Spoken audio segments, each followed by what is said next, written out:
Welcome back to the channel, everybody, and of course, happy Boxing Day.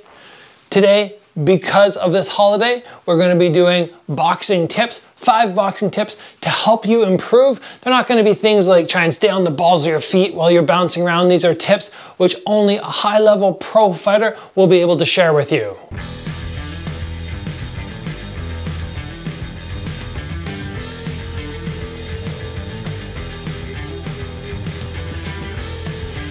I hope everybody's been having a wonderful holiday season.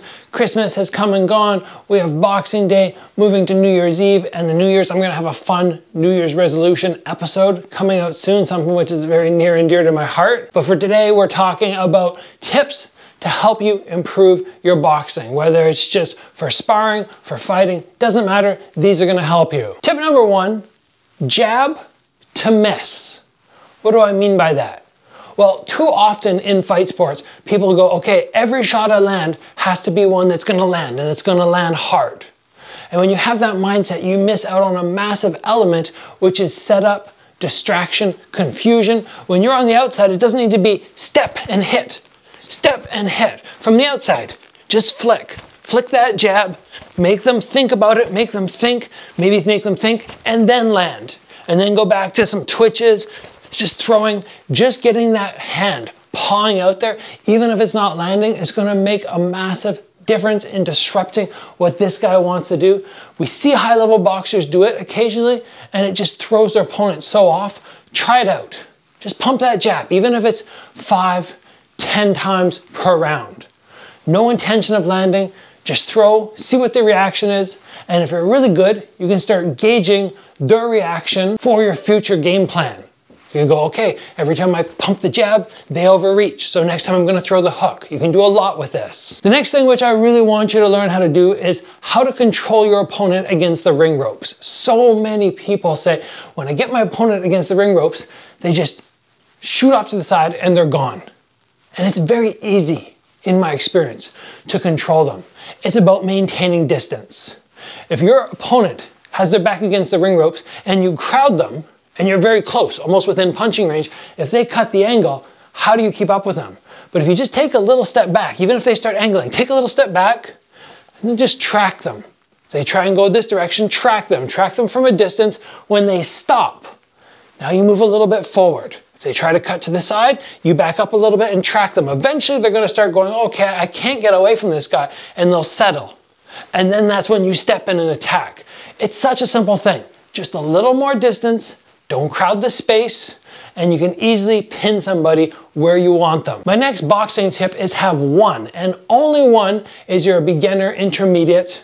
You can change this once you get more advanced. One go-to counter. That means instead of training, okay, if the guy hits me here, I'm gonna block, throw the uppercut. If he hits me here, I'm gonna block, uppercut. If he tags me off this hand, I'm gonna come back with the cross. If he tags me off this hand, I'm gonna come back with the hook. Too much, too confusing, you're not gonna get your counters off. What do? Pick one. Pick one that really resonates with you. With me, it can be the left hook. Somebody can hit me here, I come back with the left hook. They hit me to the side, I come back with my left hook. They throw the jab, I swap back with my left hook. They block here, I can come back with my left hook. I feel like I can get probably 90% of my counters off this one arm, and because I'm not overthinking, and I just go, okay, they're gonna touch and I'm gonna fire. They're gonna touch and I'm gonna fire. It's so much easier to do that. So really feel what is your best counter. Doesn't matter if it's a cross, uppercut, and just drill that, drill that, drill that until the counters start really feeling comfortable. The next thing I want to talk about with you is how hands to your head, Dutch guard, but applying pressure to your opponent can really mess up their game. It essentially allows you to crowd their defense, and it really gives you the opportunity to know which hand they're going to punch with. It's very, very simple. If I put both my hands straight against my opponent's hands, but I'm tight, there's no holes. As soon as they disconnect one arm from my glove, because I'm glove to glove with them, I know they're gonna punch with it. I love having my opponent against the ring ropes, having my gloves against their gloves and tucked here, because as soon as the hand disconnects, I go, okay, he's gonna punch with this side. I get my arm ready, make the small adjustment, and then I know I can counter back really fast. It's something you don't see that often, using that double hand pressure, just pushing forward into them. but it really, really does work. The last boxing tip which I have for you, which is a little bit more advanced and something a lot of people won't teach you, is to change the length of your punches to make them more effective and more diverse. Very often, cross, hook, uppercut. But I want you to think, okay, a cross can come to here. A hook, instead of being here, can come to here. An uppercut could be super long, coming upwards and just catching at the end. There's so many ways to change up your punches and not get stuck with this idea that, okay, straight punches are for long shots and everything else is for the short shots. Want to be able to mix it up so you can come from a jab into an uppercut and then to a hook and then to a cross, switching up the angles all at one distance.